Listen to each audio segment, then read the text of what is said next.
অভিবাসন দ্বন্দ্বে এবার অচল হতে পারে আমেরিকার আন্তর্জাতিক বিমানবন্দরগুলো।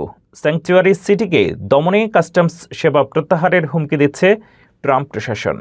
এদিকে ৩০ লাখ অভিবাসী বহিষ্কারের লক্ষ্যে $২৬০০ ও ফ্রি টিকিটের রিটার্ন অফার বিশ্বজুড়ে শোরগোল ফেলেছে।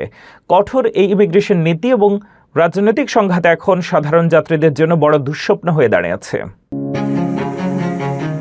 যুক্তরাষ্ট্রের অভিবাসন নীতি নিয়ে এবার আবারও আক্রমণাত্মক অবস্থানে ট্রাম্প প্রশাসন। যেসব স্যাংচুয়ারি সিটি বা আশ্রয় প্রদানকারী শহর ফেডারেল ইমিগ্রেশন কর্তৃপক্ষকে সহযোগিতা করছে না, সেসব শহরের আন্তর্জাতিক বিমানবন্দরগুলোর কাস্টমস সেবা বন্ধ করে দেওয়ার হুঁশিয়ারি দিয়েছে ডিপার্টমেন্ট অফ হোমল্যান্ড সিকিউরিটি। এতে বড় ধরনের ভোগান্তিতে পড়তে পারেন আন্তর্জাতিক যাত্রীরা।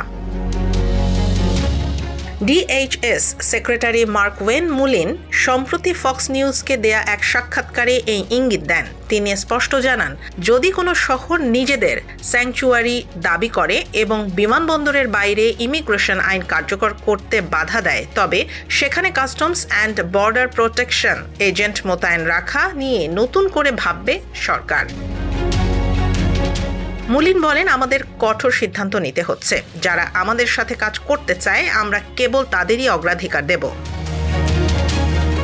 যদি এই পরিকল্পনা কার্যকর হয় তবে শিকাগো বা নিউ ইয়র্কের মতো শহরগুলোর আন্তর্জাতিক বিমানবন্দরে কাস্টমস সেবা সংকুচিত হবে, যার ফলে তৈরি হবে মাইলের পর মাইল দীর্ঘ লাইন।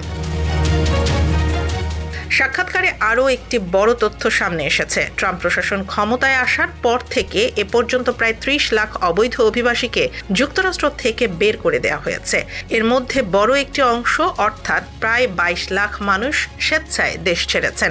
যারা নিজ থেকে ফিরে যাচ্ছেন তাদের জন্য $২৬০০ বোনাস এবং ফ্রি প্লেন টিকিটের মতো বিশেষ প্যাকেজও চালু রেখেছে প্রশাসন। অভিবাসন ইস্যুতে রিপাবলিকান ও ডেমোক্র্যাটদের এই মুখোমুখি অবস্থান এখন আমেরিকার এভিয়েশন সেক্টরে এক চরম অনিশ্চয়তা তৈরি করেছে।